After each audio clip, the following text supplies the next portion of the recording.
माता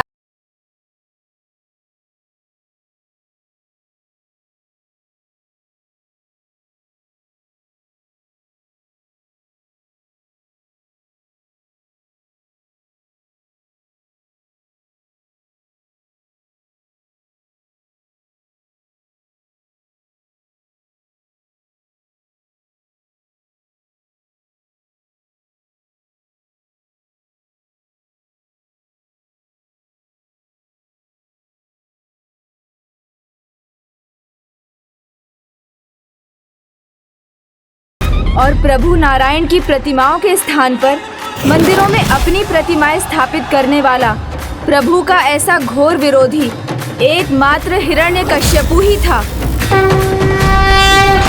हिरण्याक्ष का वध प्रभु श्री हरि नारायण ने वाराह अवतार लेकर किया था।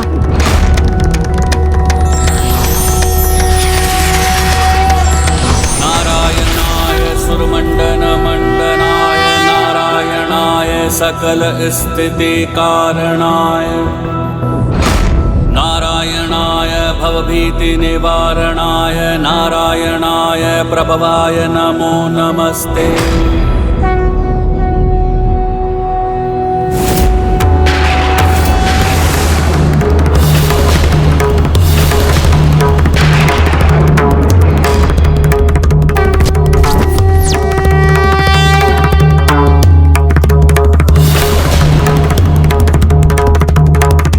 और हिरण्यकश्यपु का वध प्रभु नारायण ने अपने नरसिंह अवतार में किया था।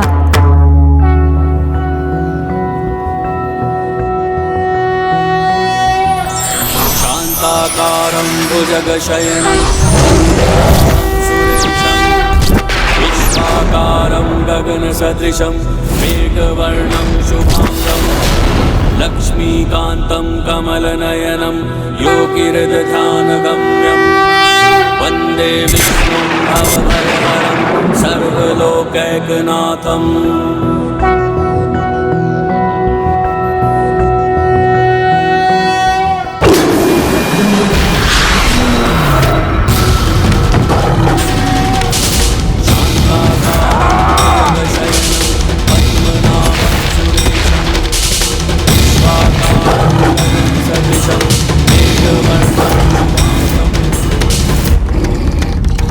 कहीं इन दोनों का भी अंत ना हो जाए। मेरा भी अंत नहीं कर सकेंगे आप इस बार आप नहीं, मैं संहार करूंगा आपका।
युद्ध के आरंभ में ही ये दुष्ट तो माया युद्ध लड़ना चाहता है।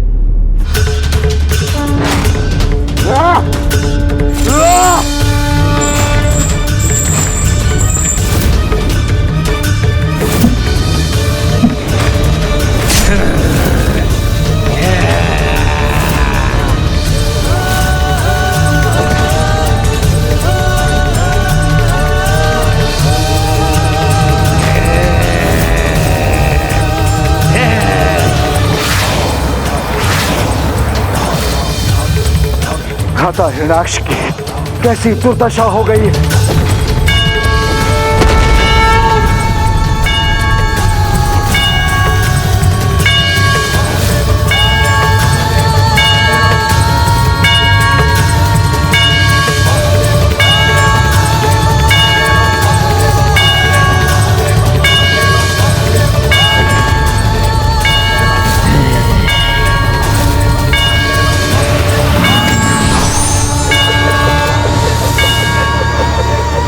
नहीं, अपने वारों से रोक लूंगा इनके प्रहार।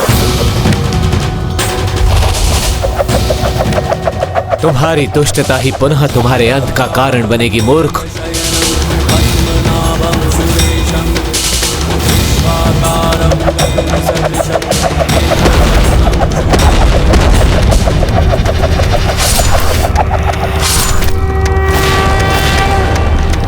लक्ष्मीकान्तं कमलनयनं वन्दे विष्णुं भवभयहरं सर्वलोकैकनाथं।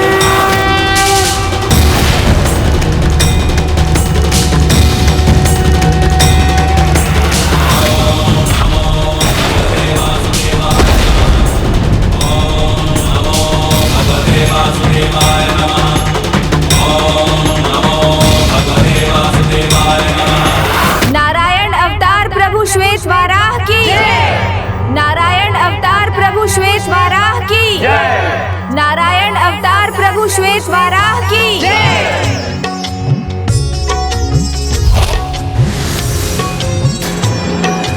हिरण्याक्ष का भी अंत हो गया।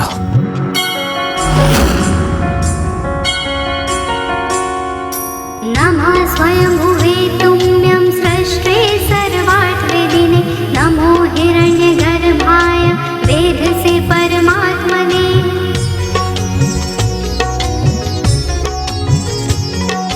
नमस्ते वासुदेवाय विष्णवे विश्वयोनये नारायणाय देवाय देवानां हितकारिणे। नमोऽस्तु ते चतुर्वक्त्र शाण्डचक्रसिधारिणे सर्वभूतात्मभूताय कूटस्थाय नमो नमः। नमोऽस्तु ते वराहाय नमस्ते मत्स्यरूपिणे नमो योगविद्याय नमः संकर्षणाय ते।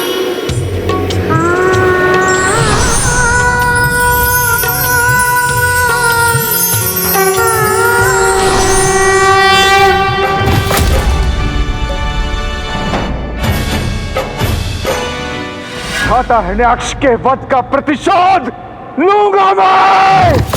अंत तुम्हारी नियति है हिरण्यकश्यपु।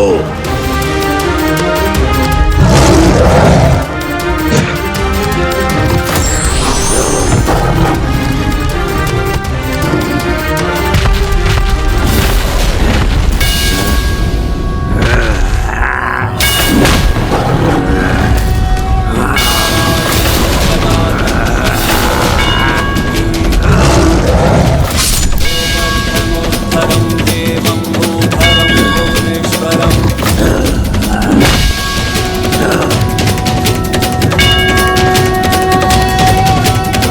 नारायणाय सुरमण्डलाय सकलहस्तने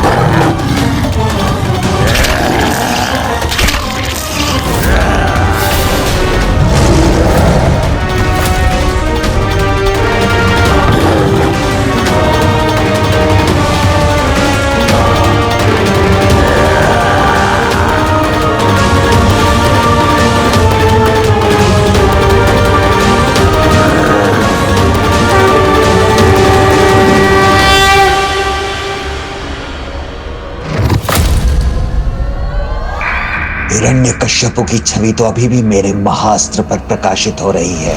इसका मतलब हिरण्यकश्यप तो अभी भी जीवित है।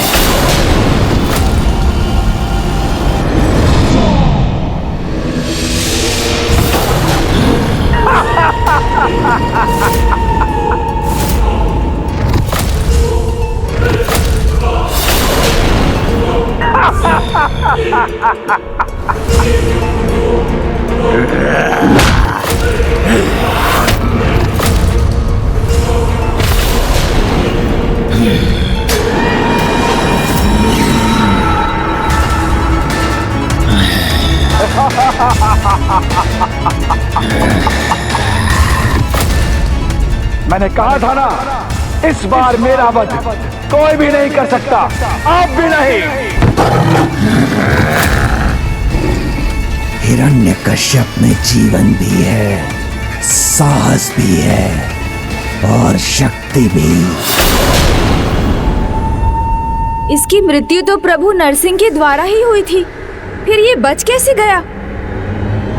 न दिवस में न रात्रि में, न भीतर न बाहर, न आकाश में न पाताल में, न नर से न देव से, न मंत्र से न तंत्र से मेरे प्राण किसी से भी न जा सके। तथास्तु तथास्तु तथास्तु।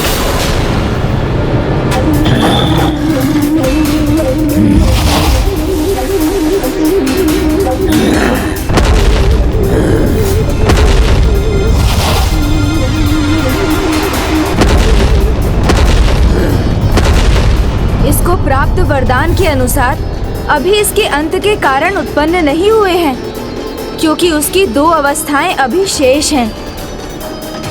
प्रथम न दिन में इसका वध हो सकता है और ना ही रात में, और द्वितीय ना ही भीतर ना ही बाहर इसका अंत होगा। एक अवस्था तो गोधूली वेला से पूरी हो जाएगी, यानी संध्या काल, किंतु दूसरी अवस्था के लिए यहाँ किसी द्वार की चौखट कहाँ है?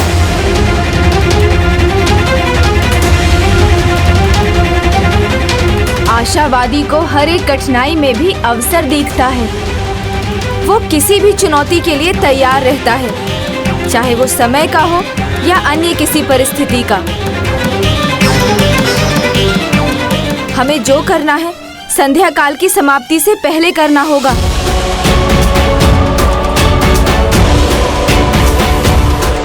हिरण्यकश्यपु की मृत्यु की पहली परिस्थिति गोधूली वेला तो आरंभ हो गई है, परंतु उसकी मृत्यु की दूसरी परिस्थिति न भीतर न बाहर को पूर्ण कर पाना गणेश जी के लिए असंभव है।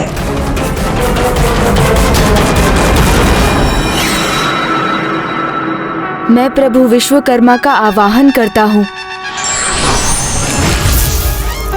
प्रणाम माता। कल्याण। विश्वकर्मा जी, मेरे आवाहन पर यहाँ पधारने के लिए आपका धन्यवाद। अब जो आवश्यक है वो करने की कृपा कीजिए।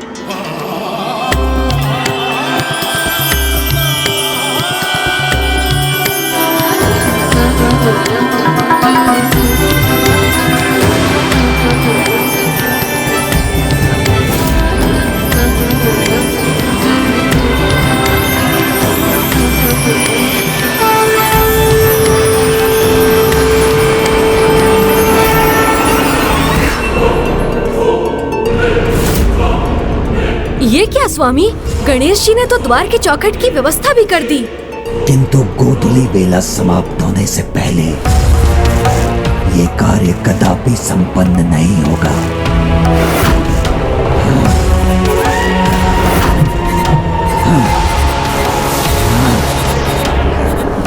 अपने अंत के स्थान का निर्माण मत करने दो इन्हें। अपने अंत के स्थान का निर्माण मत करने दो इन्हें। अपने अंत के स्थान का निर्माण मत करने दो इन्हें।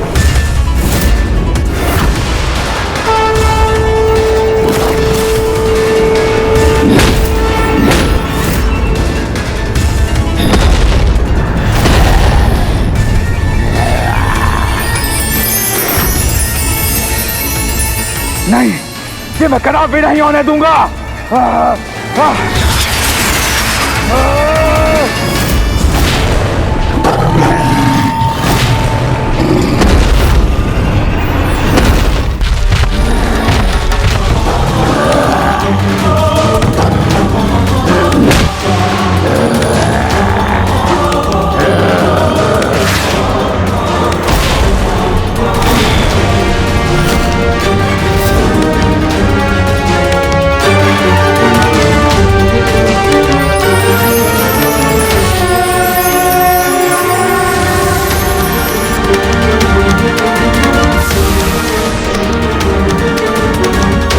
जाओ पापी, जाकर अपनी रक्षा का प्रयास कर लो।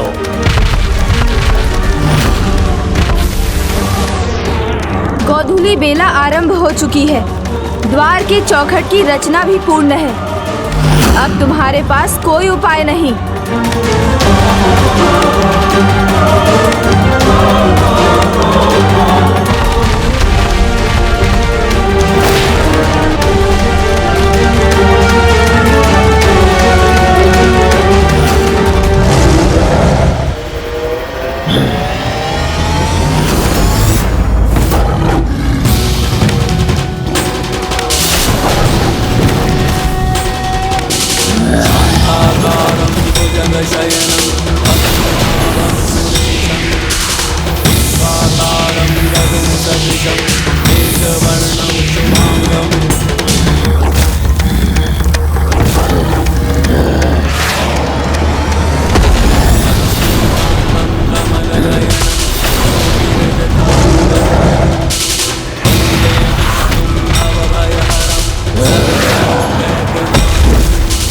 तुम्हारे अंत की हर एक बाधा मिट चुकी है।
ये द्वार, ये चौखट कदापा के नाम से प्रसिद्ध होगा, जहाँ श्री हरि नारायण पुनः अवतार लेंगे और कलयुग में इसी स्थान पर तिरुपति बालाजी के रूप में उनकी पूजा भी होगी और उनके निष्ठावान भक्तों को त्रिशक्ति प्रसाद अर्थात बल, बुद्धि और समृद्धि प्राप्त होगी। प्रभु नरसिंह की जय। प्रभु नरसिंह की जय।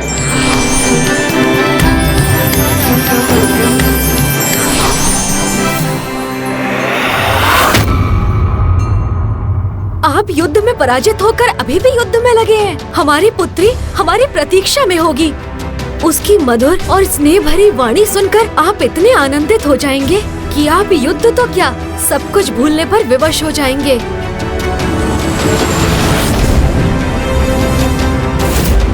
चलिए ना स्वामी, हमें अपनी पुत्री को ढूंढना है। बस! मुझे ज्ञात है हमारी पुत्री भोली है, निर्दोष है और वो तो क्या आप हमारी पुत्री से मिल चुके हैं? हमारी पुत्री सच में मीठी बातें बोलती है, इसलिए तो क्या स्वामी? बताइए ना असुर महानायक, इसलिए तो क्या? इसलिए तो मैं इस युद्ध को शीघ्र ही समाप्त कर देना चाहता हूँ। हाँ, शीघ्र ही इस युद्ध को समाप्त कीजिए ना स्वामी। इसलिए अब मैं वो असुर को भेजूंगा जिसका वध न पहले हुआ था और न अब होगा।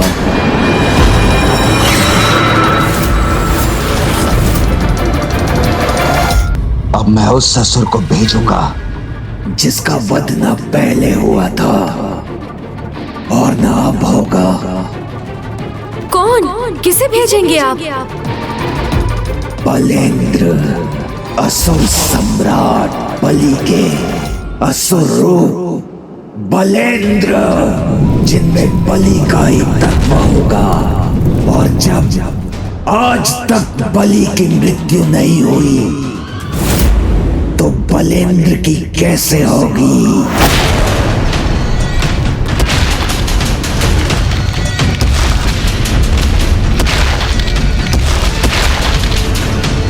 ये किसकी भयंकर पदचाप है? अब किसे भेजा है दुष्ट भंडासुर ने? और वो हमें दिखाई क्यों नहीं दे रहा है?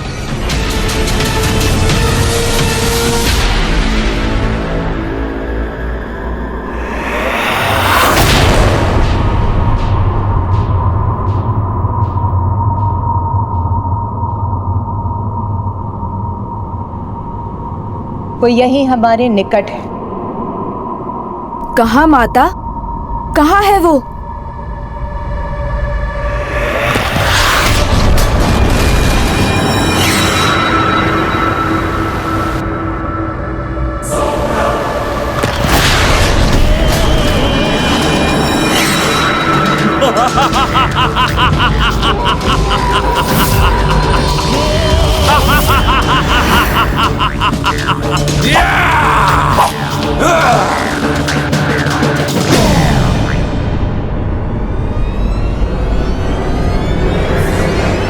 मुझसे मेरा परिचय नहीं पूछेंगे गणेश जी। आप तो स्वयं अपना परिचय देने के लिए उतावले हो रहे हैं और युद्ध भूमि में उतावलेपन का एक ही परिणाम है, भयंकर मृत्यु। ये आपका दुर्भाग्य है गणेश जी। मेरी यहाँ मृत्यु असंभव है क्योंकि मैं युद्ध कौशल में ही नहीं, सभी अस्त्र शस्त्र के प्रयोग के साथ साथ रणनीति में भी पारंगत हूँ। बलेंद्र हूँ मैं, बलेंद्र हूँ मैं, बलेंद्र हूँ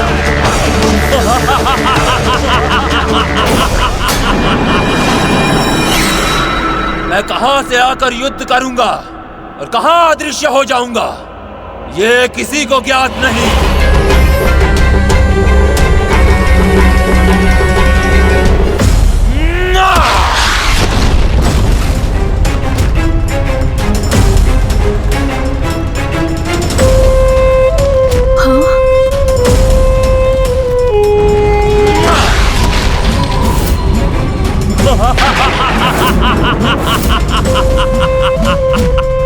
और ये भी किसी को ज्ञात नहीं कि मैं किस शस्त्र से युद्ध आरंभ करूंगा और किस शस्त्र से उसका अंत करूंगा।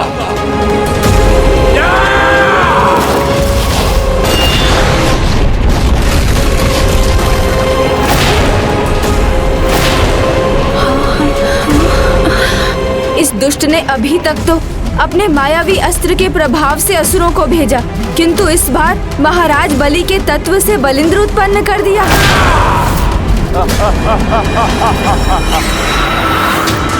जो राजा बलि कभी पराजित नहीं हुए, उससे उत्पन्न बलिंद्र को कैसे हराया जा सकता है?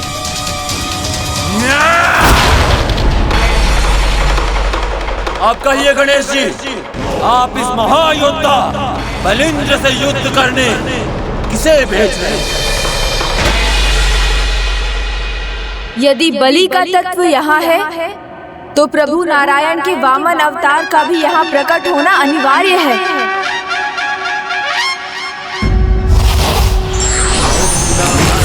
गणपतये त्वमेव प्रत्यक्षं तत्त्वमसि, त्वमेव केवलं कर्तासि, त्वमेव केवलं धर्तासि, त्वमेव केवलं हर्तासि। प्रभु के वामन अवतार के दर्शन पाने का सुख तो हम सभी प्राप्त करने के लिए लालायित हैं।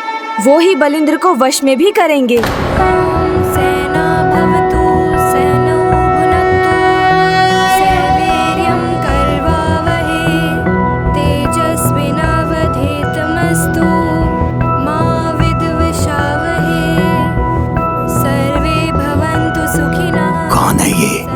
उसके आगमन पर ये सभी हाथ जोड़े खड़े हैं।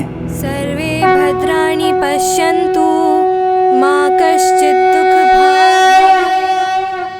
बलिंद्र के साथ ही कैसा उपहास किया है।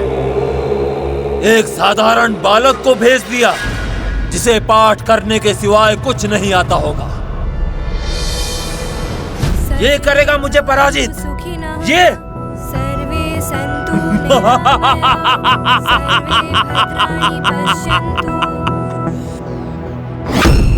आपके असुर संकट में हैं और आप मुस्कुरा रहे हैं स्वामी।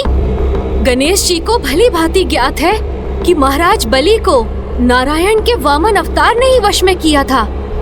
उनके द्वारा बलिंद्र के वध की कोई चिंता नहीं है आपको?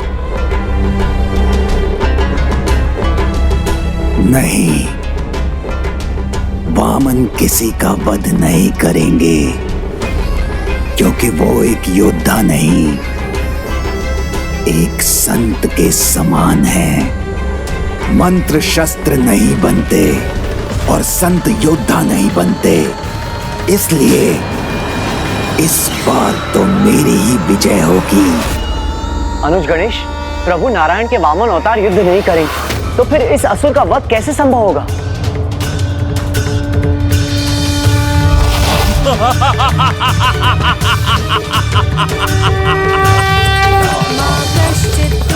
सावधान बालक, मुझसे युद्ध करोगे तो पछताने का अवसर भी नहीं मिलेगा। करते रहो वेद पाठ बालक, किंतु तुम्हारे ये लयबद्ध शब्दों के उच्चारण महाविशाल, अत्यंत कुशल और भयंकर बलिंद्र के गुणों की लयबद्ध शब्दों को नहीं संभाल सकेगा।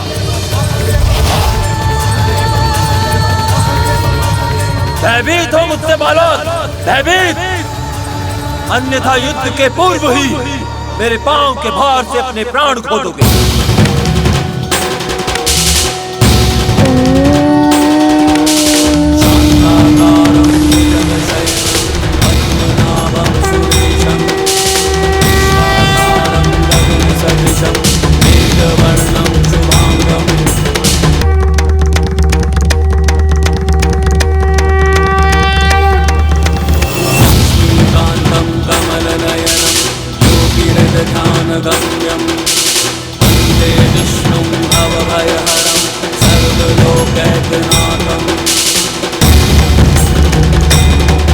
नहीं, बलिंद्र के बल पर कोई भी भारी नहीं पड़ सकता। महादानी असुर सम्राट बलि को अपने दान के अहंकार से बाहर निकालने के लिए प्रभु नारायण ने वामन अवतार लेकर उससे 3 पग धरती दान में मांगी एवं त्रिविक्रम रूप धारण कर पहले पग में संपूर्ण धरती और दूसरे पग में स्वर्गलोक नाप लिया। तब तीसरा पग रखने के लिए प्रभु वामन के समक्ष सम्राट बलि ने अपना मस्तक बढ़ा दिया और उनके शरणागत हो गया। प्रभु वामन ने पुनः त्रिविक्रम रूप धारण कर इसके सिर पर अपना पग बढ़ा दिया है। अब बलिंद्र शरणागत हो गया तो इसकी रक्षा होगी, अन्यथा इसका अंत निश्चित है।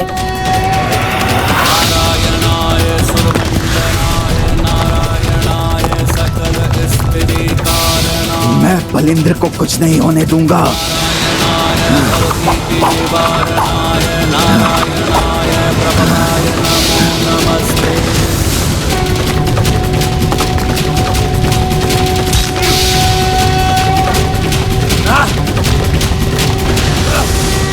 ये क्या, मेरे अस्त्र मुड़ते क्यों जा रहे हैं?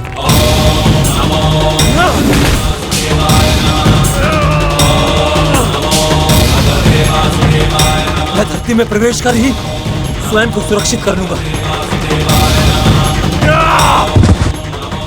ये कैसी माया है? मैं तो धरती के भीतर भी नहीं जा पा रहा। वेद मंत्र को तुमने तुच्छ समझने की बहुत बड़ी भूल कर दी।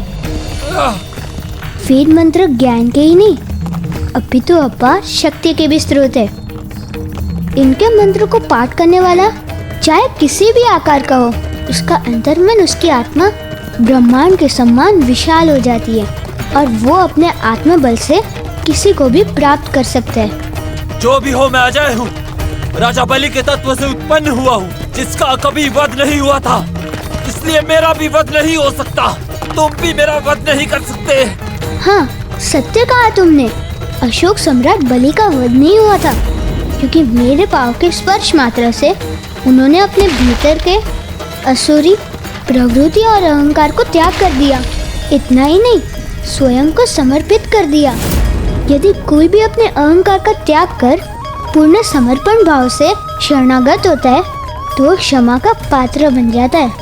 यदि तुम्हें भी बलि के सम्मान क्षमादान चाहिए तो शरणागत हो जाओ, अन्यथा अपनी मृत्यु के लिए तैयार हो जाओ। अपने झूठे शब्दों से मुझे भयभीत नहीं कर सकते तुम।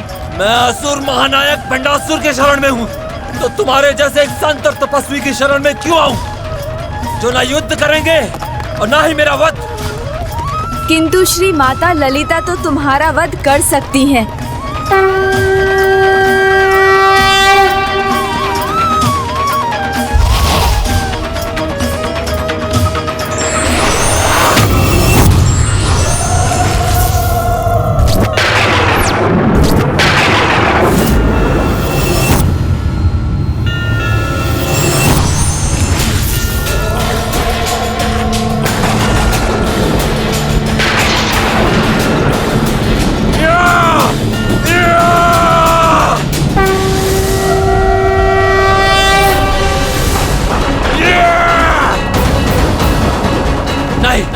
कोई अंत नहीं कर सकता मेरा, ना ये ना कोई और।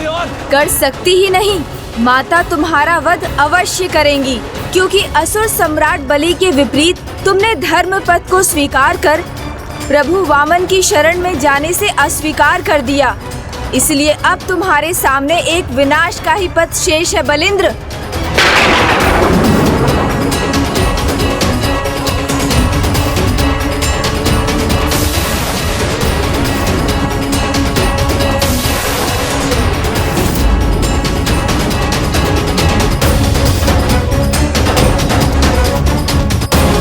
इसलिए अब माता की महाकाया और महोत्साह स्वरूप तुम्हें तुम्हारी नेति से भेंट करवाएंगे बलिंद्र।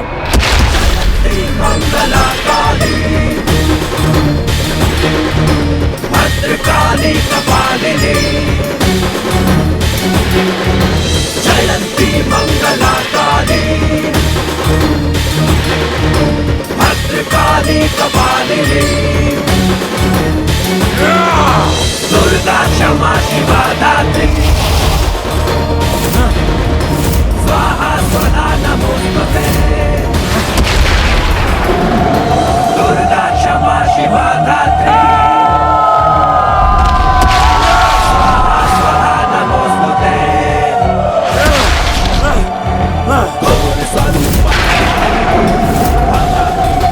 हमारे अस्त्र मुझे कोई हानि नहीं पहुंचा सकेंगे।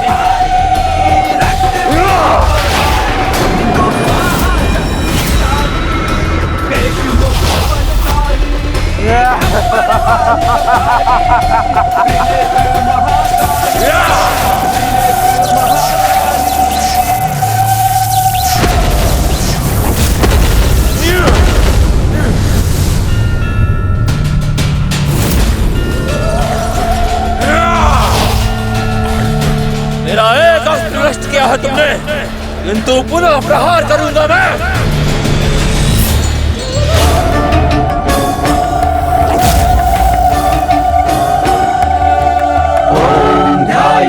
रत्नपीठे शुककलपठितम् शृण्वन्तीं श्यामलाङ्गड़ी।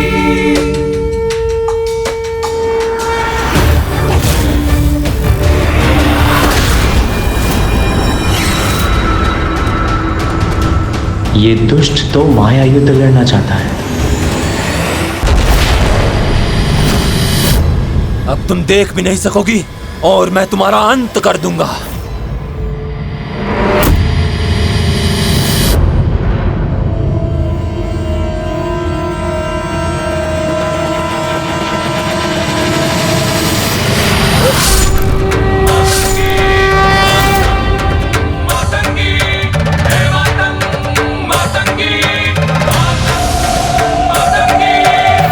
विषधर है मसान बिहारी, हसुम में रंजित अद्भुत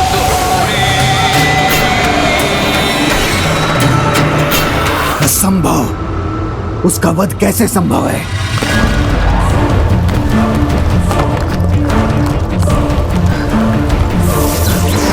नहीं, ये नहीं होना चाहिए था। ये नहीं हो सकता। प्रभु वामन की जय, माता महाकाया की जय, माता महोत्साहा की जय, माता महाकाया की जय, माता महोत्साहा की जय।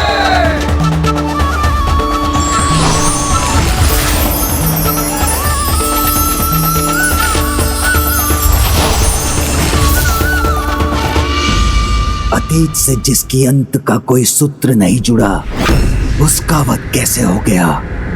कदाचित आप अपनी पराजय में जय को ढूंढ रहे हैं। मान लीजिए ना कि आप पराजित हो चुके हैं। बस, ना पराजित हुआ हूँ और ना होऊंगा।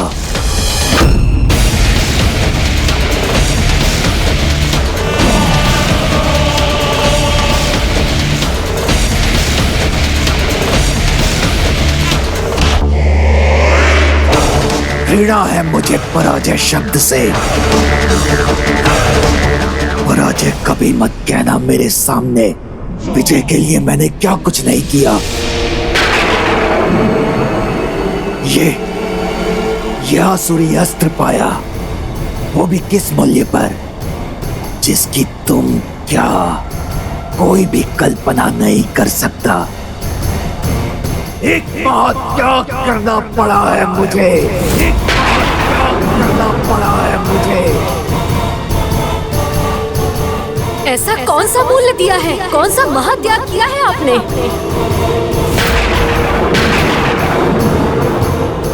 इसके सामने मैं क्या कह गया?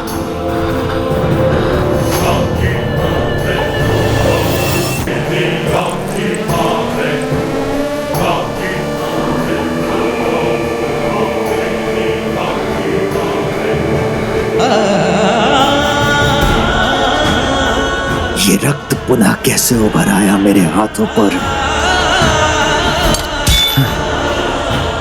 यदि ये महाअस्त्र मेरी विजय के लिए इतना महत्वपूर्ण ना होता तो आज मेरी पुत्री मेरे साथ होती। ओम गण गणपते नमः, गण गणपते नमः, ओम गण गणपते नमः, ओम गण गणपते नमः। उस महात्याग से आपको जो चाहिए था वो आपको मिल गया स्वामी। ये मिला है मुझे एक ऐसा अस्त्र जिससे मैं अतीत में मृत असुरों को पुनर्जीवित कर उन्हें अपने लिए युद्ध करवा सकता हूँ। यही तो फल है मेरी उस महात्याग का।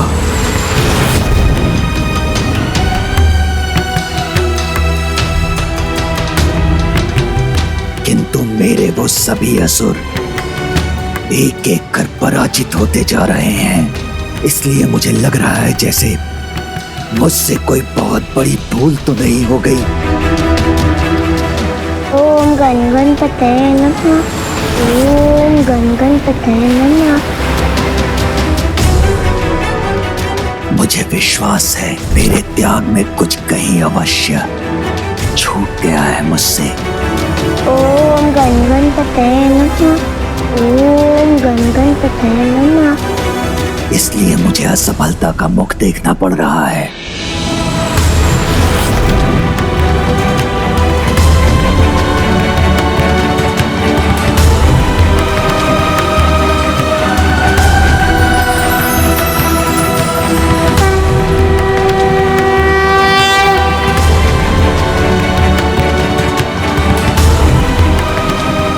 मैं भी वचन देता हूँ कि मैं तुम पर कोई आँच नहीं आने दूंगा। और अपने वचन का मान रखा गणेश जी। आपने मेरी रक्षा की प्रभु।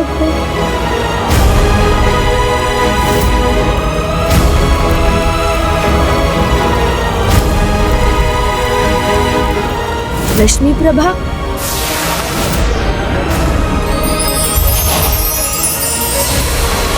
प्रभु गणेश जी।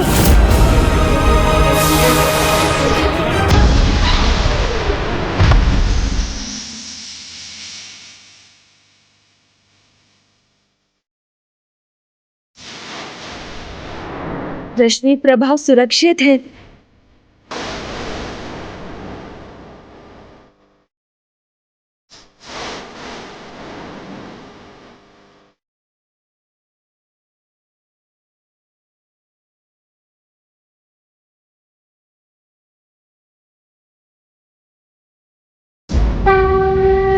गणेश जी, आपने अपने वचन को निभाया, मेरी रक्षा की, किंतु जिन्होंने मेरा ध्यान देने का वचन दिया था उन्होंने अपने वचन को भूलकर मुझे संकट में क्यों डाला प्रभु? मैं तुम्हारा पिता तुम्हें वचन देता हूँ कि तुम्हें कभी कोई हानि और कभी कोई कष्ट नहीं आने दूंगा। वो तो मुझसे बहुत स्नेह करते थे प्रभु, फिर उन्होंने मेरा विश्वास क्यों भंग किया?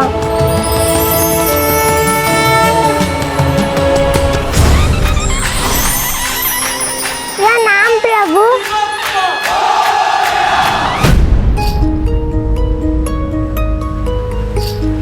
क्या मैं एक अच्छी पुत्री नहीं थी गणेश जी? ऐसा क्या दोष हुआ था मुझसे? दोष तुम्हारा नहीं, तुम्हारे पिता का है। महत्वाकांक्षी होना कोई बुरी बात नहीं है, किंतु अति महत्वाकांक्षी होकर अधर्म का मार्ग चुनना व्यक्ति को पाप का भागी बना देता है। भंडासुर ने भी ऐसा ही किया, केवल इसलिए कि वो महास्त्र प्राप्त कर माता ललिता को परास्त कर सके। भूल जो भी हुई हो, मुझे ये आसुरी महाअस्त्र किसी उद्देश्य के लिए प्राप्त हुआ है, और वो है मेरी विजय।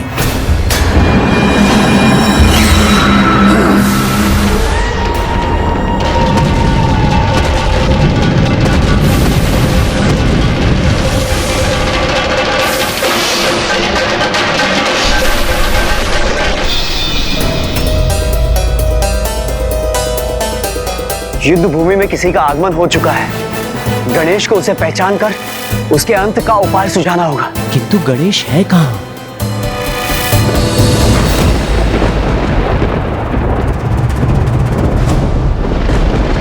ये कैसा अंधकार छा रहा है?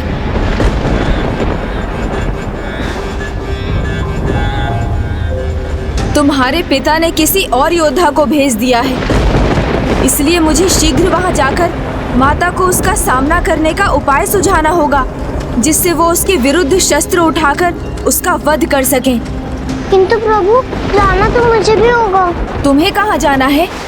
और कहाँ, एक पुत्री अपने पिता के पास जाएगी ना प्रभु? पिता के पास? किंतु क्यों रश्मि प्रभा? मुझे विश्वास है, मैं उनसे कहूँगी ना तो वो अभी भी युद्ध रोक देंगे। नहीं, मैं ऐसा कदापि नहीं करने दूंगा। जब वो एक बार तुम्हारे जीवन को संकट में डाल सकता है, तो पुनः अपनी शक्ति पाने के लिए वो फिर से तुम्हें मृत्यु के मुख में धकेल सकता है। कुछ लोग किसी के खोने के बाद ही उसका महत्व समझ पाते हैं प्रभु। मेरे पिताजी भी मेरे महत्व अब तक समझ गए होंगे, इसलिए जब वो मुझे देखेंगे, मुझे अपने गले से लगाकर मेरी हर एक बात मान लेंगे। मैं और विलंब नहीं कर सकता, किंतु तुम वहाँ कदापि मत जाना। नहीं नहीं प्रभु, मुझे वहाँ जाने से मत रोकिए। मुझे पूर्ण विश्वास है, मेरे स्नेह में मेरे पिता का हृदय परिवर्तन करने की शक्ति है। आप मुझे जाने की अनुमति दीजिए प्रभु। आपको मेरी सौगंध है प्रभु। जब तक मैं आपको ना पुकारूं, आप वहाँ मेरी रक्षा के लिए नहीं आएंगे।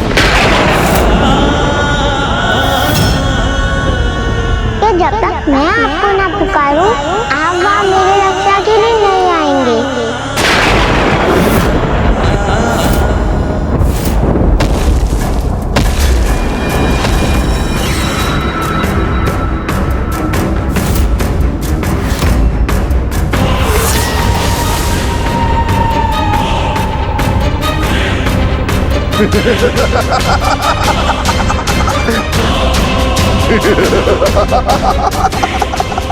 मुझे वचन दीजिए ना प्रभु, जब तक मैं आपको ना पुकारूं आप वहाँ नहीं आएंगे। मैं वचन देता हूँ, मुझे ज्ञात है एक पुत्री का अपने पिता के प्रति स्नेह कभी समाप्त नहीं होता, और यदि तुम्हें तनिक भी विश्वास है कि तुम भंडासुर का हृदय परिवर्तन कर सकती हो, तो मैं तुम्हें नहीं रोकूंगा।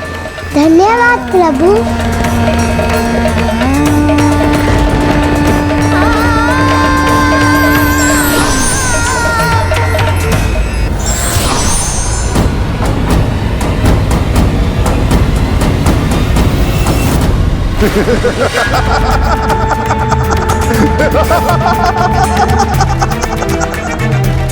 कौन है ये महायोद्धा? तुम में से मेरे साथ कोई भी युद्ध नहीं कर सकता। मेरे पास सहस्त्र अस्त्र है और तुम सब निशस्त्र खड़ी हो, इसलिए मैं एक पल के सहस्त्र भाग में ही तुम सबको समाप्त कर दूंगा। सहस्त्र अस्त्र अर्थात सहस्त्र हाथ।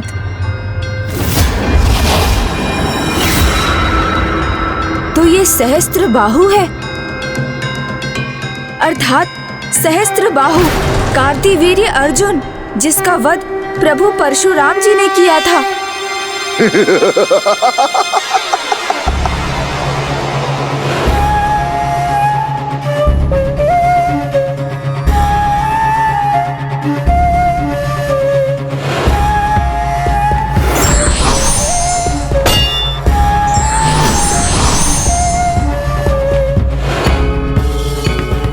माता, इस सहस्त्र बाहु वाले कार्तिवीर्य अर्जुन का वध एकमात्र प्रभु परशुराम जी के ही द्वारा होगा, इसलिए अधिक समय व्यर्थ किए बिना हमें उनका ही आवाहन करना चाहिए।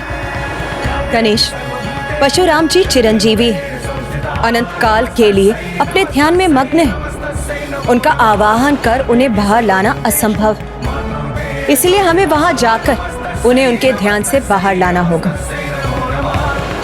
किंतु उन्हें उनके ध्यान से जागृत करने का अर्थ उनके क्रोध को भी जागृत करना, और इतना साहस कौन करेगा?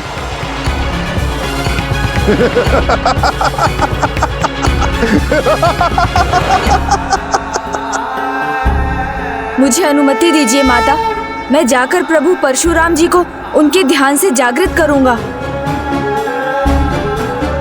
प्रणाम माता।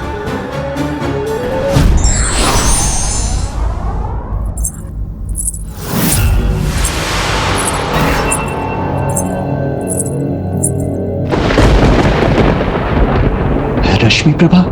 नहीं नहीं, ये मेरा भ्रम है।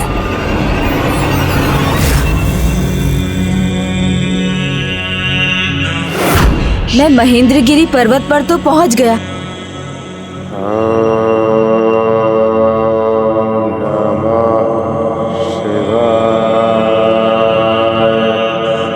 यहाँ महेंद्रगिरी पर्वत के शिखर पर प्रभु महादेव के नाम के जाप का अर्थ है, ये अवश्य प्रभु परशुराम जी का स्वर है।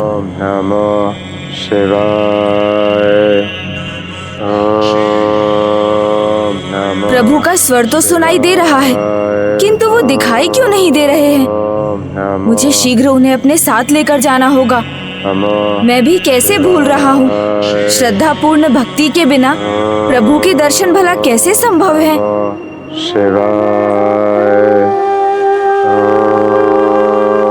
ओम ब्रह्मक्षत्राय महावीराय परशुरामाय नमः। ओम ब्रह्मक्षत्राय महावीराय परशुरामाय नमः। सर्वो रुद्रः पशुपतिः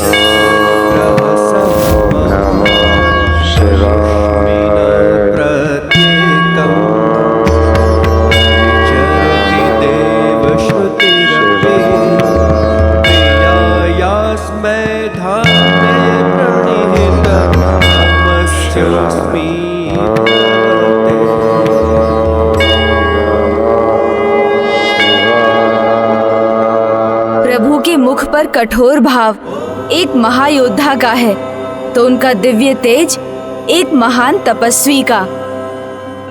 प्रभु, आपकी महिमा सर्वथा अद्भुत और अनूठी है। आपको शत शत नमन। किंतु प्रभु, मुझे शीघ्र आपको ध्यान से जागृत कर इस युद्ध में भाग लेने के लिए माता के पास ले जाना होगा।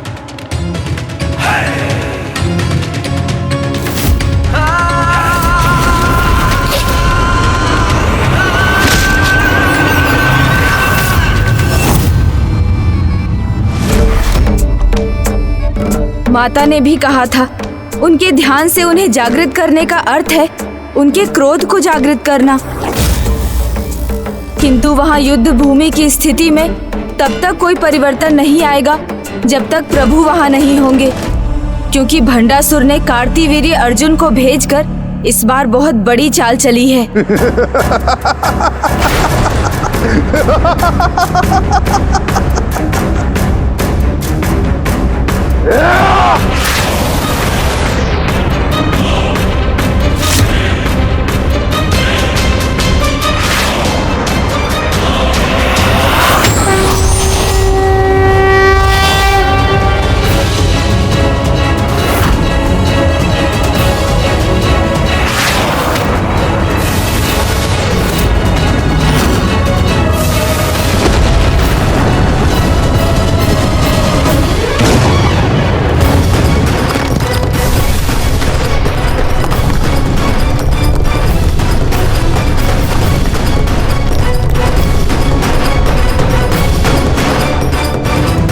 मैं यदि प्रभु परशुराम जी को अपने साथ नहीं ले गया तो श्री माता ललिता और उस दुष्ट असुर का भयंकर युद्ध अनंत काल तक चलता रहेगा, जिसका परिणाम महाविनाश ही होगा। इसलिए मुझे प्रभु परशुराम जी को उनके ध्यान से जागृत करना ही होगा।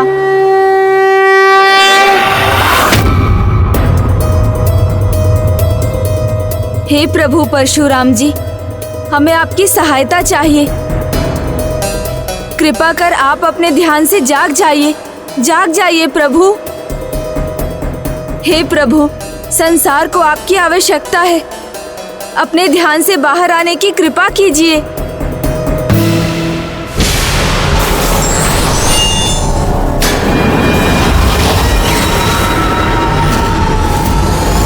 अब कार्तिवीर अर्जुन इस युद्ध का अंत कर मुझे विजयी बना देगा। पिताश्री, पिताश्री,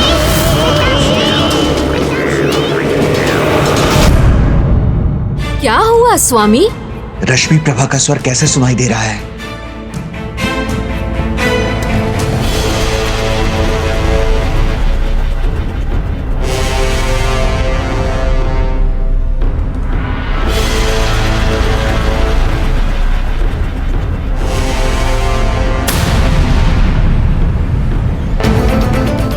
ये तो रश्मि प्रभा का पद चिन्ह है।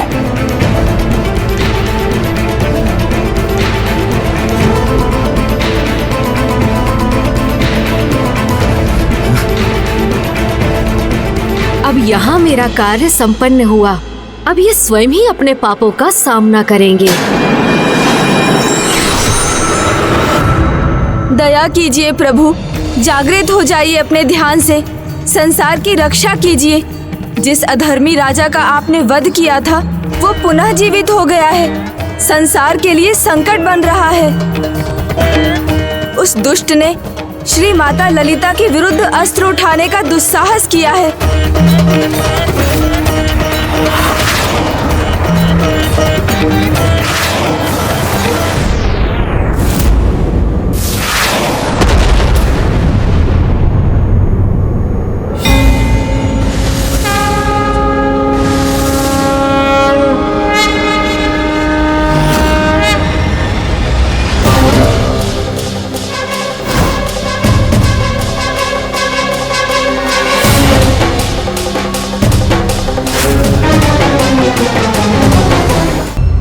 हे प्रभु, हम पर दया कीजिए।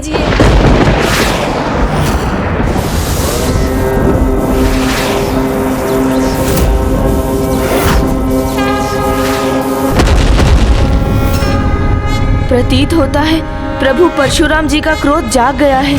मुझे इन्हें शांत करना चाहिए। ओम नमः शिवाय, ओम नमः शिवाय, ओम नमः शिवाय, ओम नमः शिवाय, ओम नमः शिवाय, ओम नमः शिवाय, ओम नमः शिवाय।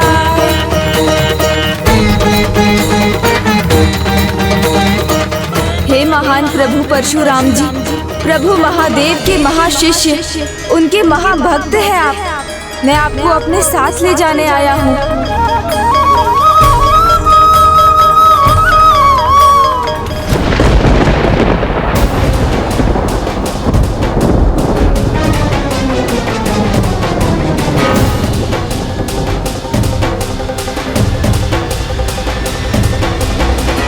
ये किस भ्रम जाल में उलझ गया मैं।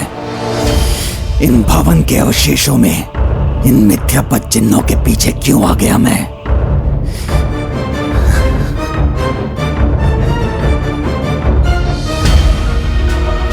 क्योंकि उसके पीछे आया हूं मैं जो कदापि सत्य नहीं हो सकती, जिसे मैंने अपने हाथों, इन्हीं हाथों से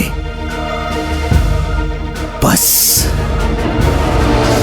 अब और आगे नहीं बढ़ूंगा मैं। वो सत्य कुछ सत्य नहीं है। नहीं। पिताजी, पिताजी।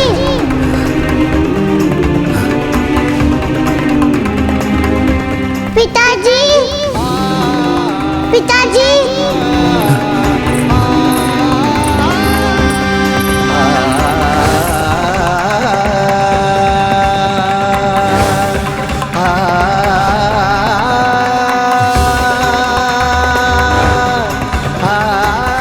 पुत्री रश्मि प्रभा,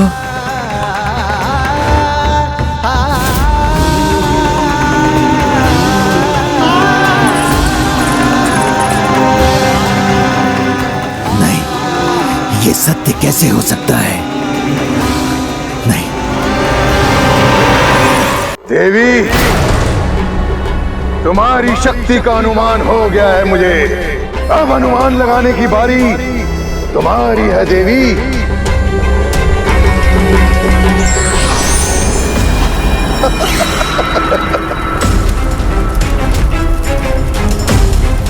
इस चुनौती का सामना करना अत्यंत कठिन है देवी, क्योंकि ये तो तुम भी जानती हो, यदि इन ज्वाला पिंडों को मध्य में रोका गया तो इसके विस्फोट से संपूर्ण ब्रह्मांड भस्म हो जाएगा, और यदि नहीं रोका गया तो तुम्हारी सेना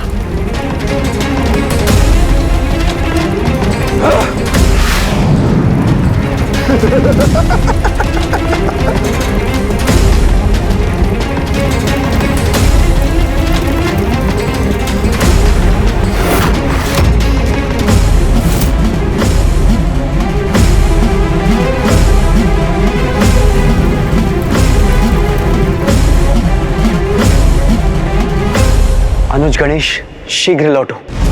प्रभु परशुराम का अब यहाँ होना अनिवार्य है।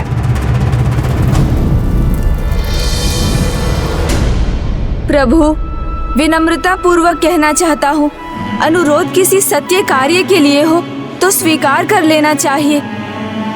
एकमात्र आप ही कार्तिवीर्य अर्जुन का अंत कर सकते हैं प्रभु, अन्यथा माता ललिता उस दुष्ट से अनंत काल तक युद्ध करने के लिए विवश हो जाएंगी, जिसका एक ही परिणाम होगा, भयंकर विनाश।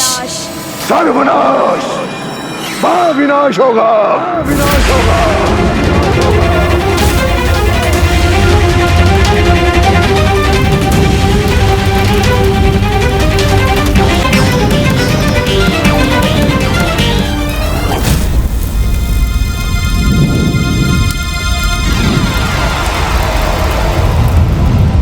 नहीं गणेश जी, मैं अपनी साधना छोड़कर कहीं नहीं जा सकता। मैं अपनी साधना छोड़कर कहीं नहीं जा सकता। मैं अपनी साधना छोड़कर कहीं नहीं जा सकता। किंतु क्यों प्रभु? प्रभु दिगंबर दत्तात्रेय, प्रभु दिगंबर दत्तात्रेय। मुझे परिस्थिति की गंभीरता का आभास है, किंतु प्रभु दिगंबर दत्तात्रेय के आशीर्वाद से सहस्त्र बहु बने कार्तिवीर्य के वध के पश्चात मुझे प्रभु के क्रोध का सामना करना पड़ा और मैं पुनः उनके क्रोध का सामना नहीं करना चाहता। इस कारण हेतु कार्तिवीर्य के वध करने के लिए तुम पहले प्रभु से अनुमति लेकर आओ। तुम पहले प्रभु से अनुमति लेकर आओ।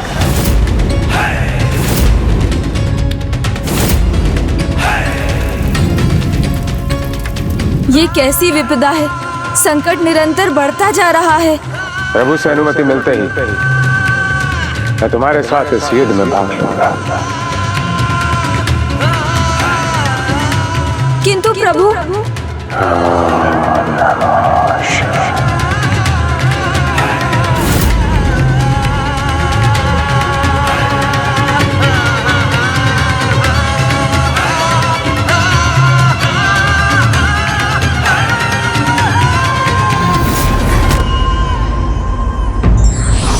जब कोई व्यक्ति समाज कल्याण के लिए किसी कार्य को करने का निश्चय करता है तो सारी परिस्थितियां स्वाभाविक रूप से अनुकूल होने लगती हैं।